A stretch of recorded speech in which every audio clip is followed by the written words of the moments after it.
ప్రభాకర్ రావుపై ఒత్తిడి, ట్యాపింగ్తో సంబంధం ఉన్న లీడర్ల నుంచి ఇప్పటికే వారితో టచ్లో ఉన్నట్టు అనుమానాలు, ఇక్కడికి రావద్దని ఆయనకు సూచించినట్టు సందేహాలు, విచారణకు హాజరైతే ఇరుక్కుపోతామనే ఆందోళన, స్టేట్మెంట్లో అందరి నోట ప్రభాకర్ రావు పేరే. మరోవైపు ఆయన రప్పించేందుకు పోలీసుల ప్రయత్నం, లుకౌట్ నోటీసులు ఇచ్చినా ఫలితం శూన్యం, అనారోగ్యం పేరుతో విదేశాల్లోనే మకామంటూ ఒకరిని చూస్తా ఉన్నాం కదా. ఇక ఆయన అమెరికాలో ఈరోజు ఒక సెనేట్కి సంబంధించిన పోటీ చేసినటువంటి ఒక కాంగ్రెస్ వ్యక్తికి సంబంధించినటువంటి దాంట్లో ఈరోజు ఆయన ఇంట్లో తలదాచుకున్న విషయం కూడా చాలా క్లియర్గా తెలుస్తుంది. అక్కడ నుంచి ఆయన దుబాయ్కి వచ్చిండు. మరి దుబాయ్ నుంచి ఎక్కడికి పోయిండు? దుబాయ్ నుంచి ప్రభాకర్ రావు అనే వ్యక్తి ఎక్కడున్నాడు? ఆయన అనారోగ్యం అనేది చాలా రాంగ్ ఇన్ఫర్మేషన్ కనబడతా ఉంది. అనారోగ్యం కాదు, ఏం లేదు, అంత తొక్కలేదు, తోటకూర లేదు. కేవలం కల్వకుంట్ల కుటుంబంలో ఉన్నటువంటి కీలకమైన వ్యక్తులను రక్షించడానికే ప్రభాకర్ రావును విదేశాలకు తరలించింది. నిజంగా నిజాయితీ ఉన్నోడైతే, నిజాయితీ గలవాడైతే మరి ఎందుకు ప్రభాకర్ రావు రావట్లేదు? ప్రభాకర్ రావు వచ్చి అంటే కేవలం అనారోగ్యం అని చెప్పేసి తప్పించుకునే ప్రయత్నం తప్ప ఏదీ లేదు ఇక్కడ వాస్తవం చెప్పాలంటే. ఈరోజు ఫోన్ ట్యాపింగ్లో రోజుకొక ఇష్యూ బయటకు వస్తూ ఉన్నది, రోజుకొక ఇష్యూ తెరపైకి వచ్చి ఈరోజు ప్రజల్లో ఒక చర్చ అయితే జరుగుతూ ఉన్నది వాస్తవం కదా. అంతా కూడా ఎవరికి నష్టం? కల్వకుంట్ల కుటుంబానికి కదా. మరి రేవంత్ రెడ్డి ఇవన్నీ కూడా అడ్వాంటేజ్ తీసుకున్నాడు కదా. మరి ఎందుకు ప్రభాకర్ రావు వచ్చి చెప్తే అయిపోతుంది కదా. కేటీఆర్ పాత్ర లేదు, కేసీఆర్ పాత్ర లేదు, హరీష్ రావు పాత్ర లేదు, అదే కవిత పాత్ర లేదు, ఎర్రబెల్లి దయాకర్ పాత్ర లేదు, శ్రీనివాస్ గౌడ్ పాత్ర లేదు, నవీన్ రావు పాత్ర లేదు అని చెప్పేసి చెప్పొచ్చు కదా. ఎందుకు చెప్పలేకపోతున్నారు అంటే ఖచ్చితంగా ఇందులో చాలా పెద్ద గూడుపుటని దాగి ఉన్నదనే విషయం కూడా గుర్తుపెట్టుకోవాలి.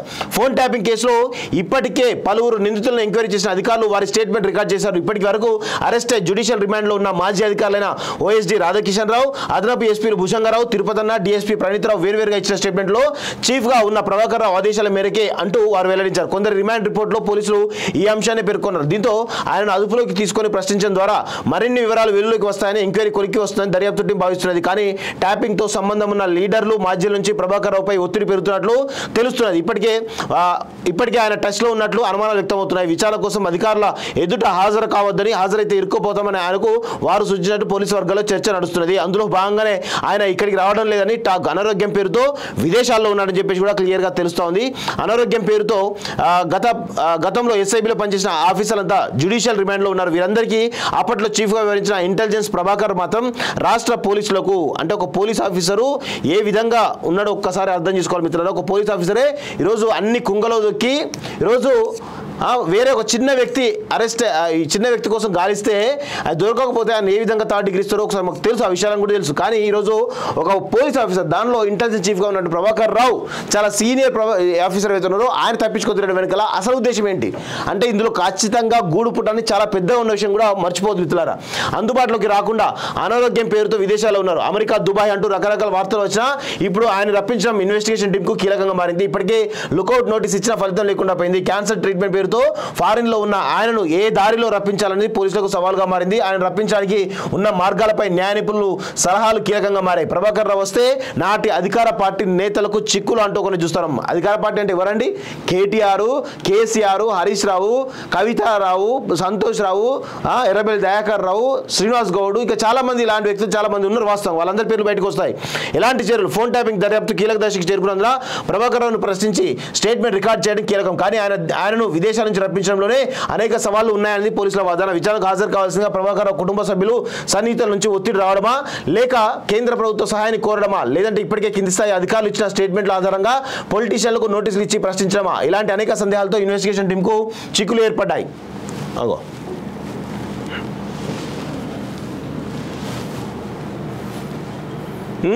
కొన్ని రోజుల క్రితం స్వయంగా ప్రభాకర్ రావు పోలీసు ఉన్నతాధికారులతో ఫోన్లో మాట్లాడడం, ఆ తర్వాత విచారణకు హాజరవుతారని లీకులు ఇవ్వడంతో ఇక ఆయన విచారణకు హాజరవుతారని ఇన్వెస్టిగేషన్ టీం భావించింది. ఈలోగా పలువురిని కస్టడీలోకి తీసుకొని ప్రశ్నించడం, స్టేట్మెంట్ రికార్డ్ చేయడం కంప్లీట్ చేసింది. కానీ ప్రభాకర్ రావు హాజరు కాకపోవడంతో దర్యాప్తు ప్రక్రియ అసంపూర్ణంగా మిగిలిపోయింది. మరోవైపు కస్టడీలో ఉన్న సమయంలో రాధాకిషన్ రావు, భుజంగరావు, తిరుపతన్న తదితరుల ద్వారా కూడా ప్రభాకర్ రావు రప్పించేందుకు ఉన్న మార్గాలపై పోలీసులు ఆరా తీసినట్లు సమాచారం. ప్రభాకర్ రావు వచ్చి కొన్ని రోజులు కస్టడీలో ఉండి స్టేట్మెంట్ ఇస్తే ఆయనకు సగం టెన్షన్ తగ్గుతుందని, లేదంటే దర్యాప్తు కాంప్లికేటెడ్ గా మారి కొత్త చిక్కులు ఎదురవుతాయన్న అభిప్రాయాన్ని వ్యక్తం చేయడంతో పాటు సన్నిహితుల ద్వారా ఆయనకు పోలీసులు ఆ మెసేజ్ పంపినట్లు తెలిసింది. మరి కుటుంబ సభ్యులు, సన్నిహితుల ద్వారా పోలీసులు పెంచే ఒత్తిడి పనిచేస్తుందా, లేక ప్రమేయం ఉన్న నేతల పైరలు పనిచేస్తాయా అనేది రానున్న రోజుల్లో తేలుతుంది. ఫోన్ ట్యాపింగ్ కేసులో ప్రభాకర్ రావు వెల్లడించే అంశాలు కీలకం కావడంతో పోలీసులు తీసుకునే తదుపరి నిర్ణయంపైనే ఉత్కంఠత రేపుతున్నది.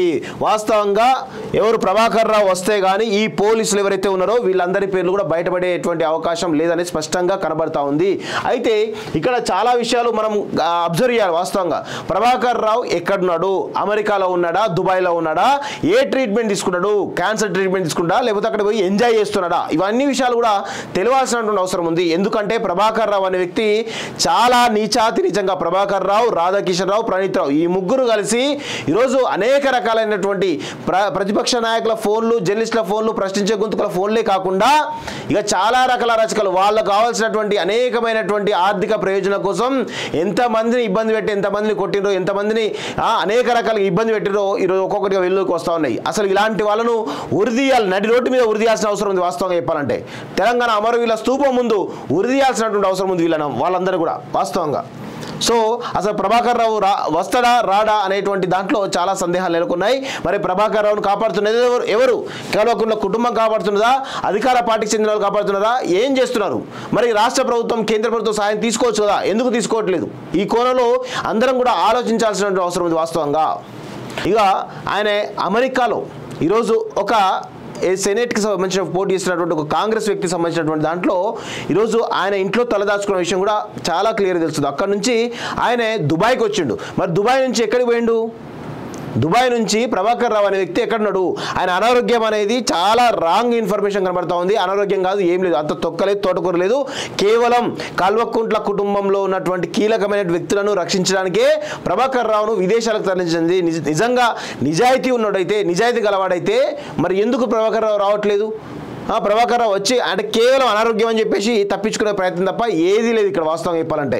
ఈరోజు ఫోన్ ట్యాపింగ్లో రోజుకొక ఇష్యూ బయటకు వస్తూ ఉన్నది, రోజుకొక ఇష్యూ తెరపైకి వచ్చి ఈరోజు ప్రజల్లో ఒక చర్చ అయితే జరుగుతూ ఉన్నది వాస్తవంగా. అదంతా కూడా ఎవరికి నష్టం?